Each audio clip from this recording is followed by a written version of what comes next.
You know that feeling? You just said yes to something you didn't want to do and didn't have time for. You know, people pleasing hasn't served you well, and yet here you are again. But don't be hard on yourself. This isn't weakness showing up. This is a conditioned response, one your brain has been practicing for decades. Of course, it came back. What it takes to untrain is small, intentional practice, starting with lower stakes situations to teach your mind and body that people pleasing no longer has to be the default. And that's exactly what we're going to practice today. Hello and welcome to the Mindful Midlife Mom, helping mentally exhausted moms carrying the weight of raising kids and caring for aging parents find calm in the chaos and reclaim themselves while caring for everyone else. I'm your host, Valerie. I'm a mom of two, living with my mom part-time as we take care of my aging father. I'm also a mindfulness enthusiast, navigating the crazy life changes of midlife. On Sunday, we talked about the people pleaser to personal power shift, and I want to give you a little more context today for why making that shift can feel so frustrating and slow to let go. Here's the science behind it. In plain language, people pleasing is a conditioned response. That means it wasn't always there. It was learned, probably over many years, maybe starting when you were young, when being agreeable, accommodating, easy to be around, got you approval, connection, and safety. Your brain got very good at it. And the more you repeated it, the more automatic it became. Until one day it stopped feeling like a choice and started to feel wrong. But here's what that also means. Because it was conditioned, it can be conditioned out. The brain is remarkably adaptable, what neuroscientists call neuroplasticity. It can form new patterns, new automatic responses, but it takes repetition and it takes showing up even when the old pattern comes back, especially when the old pattern comes back. So if you've defaulted back to people pleasing this week, you didn't fail. You bumped into a deeply wired pattern that has been running on autopilot for years. Of course, it came back. It's been practicing a lot longer than the new version has. So give yourself some grace, because self-criticism keeps you stuck in the old pattern, and having self-awareness and grace are what creates that space for a new one. And coming back here right now, midweek, to do this practice again, that is a new pattern taking root. Every single rep counts. Before we go into the practice, let's run through the personal power shift framework one more time, because repetition is the point, and every time you hear this, you're reinforcing new signals.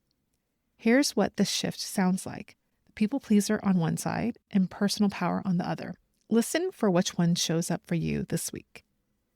People pleaser says, I don't want to seem difficult. Personal power says, I have something important to say. People pleaser says, they're the expert. Who am I to question? Personal power says, I know things that can add value to the situation. People pleaser says, I'll handle it myself. Personal power says, I need help with this and it's okay to ask. People pleaser says, what will they think of me? Personal power says, what do I actually think about this? People pleaser says, I can fit this into my schedule somehow. Personal power says, I don't have the capacity for this right now. And here's something I want you to remember as you're starting your practice of this shift. You don't have to start big. Start small. Say no to something with low stakes this week. Offer your opinion in a conversation that feels safe. Let personal power show up in the little moments first, because that's how it grows. Every small act of personal power shrinks the people pleaser a little bit more. Over time, what once felt impossible starts to feel like second nature. Let's practice them now. Find a comfortable position wherever you are.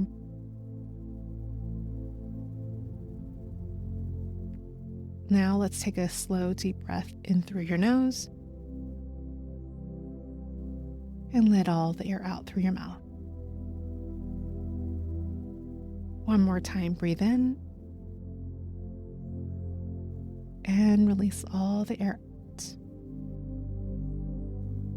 Letting go of any energy that doesn't serve you. I'll say each mantra twice, just listen. And if it helps, try to imagine the words being written on a whiteboard in front of you to help with memorization. So let's begin. I am someone who knows what I know. I am someone who knows what I know. I am allowed to take up space. I am allowed to take up space. I am not difficult. I am honest. I am not difficult. I am honest. I am the expert on the people I love. I am the expert on the people I love. I am my own best advocate. I am my own best advocate. Now, I'll say these mantras again. This time, say each one out loud with me, even quietly, even maybe just a whisper. Saying it out loud is where the shift and connection can happen. I am someone who knows what I know.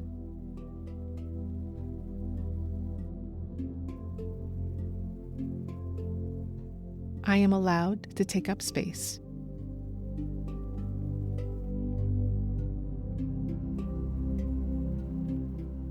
I am not difficult. I am honest.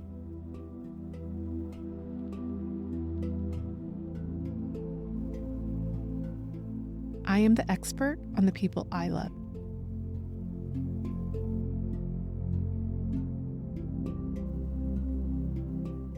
I am my own best advocate.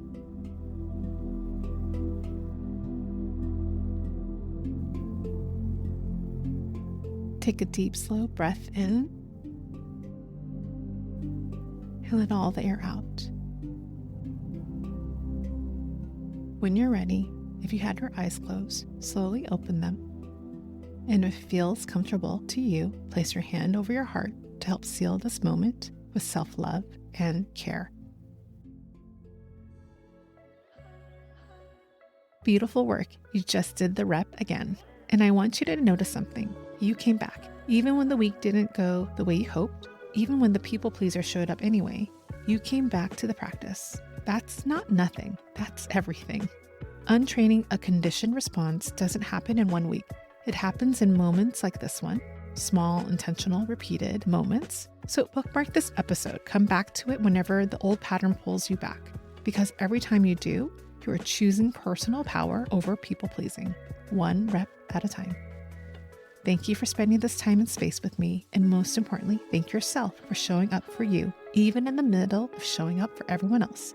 Because every moment you dedicate to being mindful is a step toward a more fulfilled and vibrant life. Keep embracing your midlife journey with an open heart. And remember, you're not alone in this. I look forward to our next mindful gathering. I'll talk to you soon. Before you go, I want to remind you that I'm not a licensed therapist, a counselor, or a medical professional. Everything I share on this podcast comes from my own personal experience navigating the sandwich generation and my own journey with mindfulness practices. This content is for educational and inspirational purposes only and shouldn't be considered medical or mental health advice. If you're experiencing persistent mental health symptoms, thoughts of self-harm, or anything that's significantly interfering with your daily life, please reach out to a qualified mental health professional or your healthcare provider. They can give you the proper support and guidance you deserve. I'm simply a friend sharing what's worked for me as I navigate the crazy life changes of midlife, hoping it might help you too. Trust your instincts and always prioritize getting professional help whenever you need it.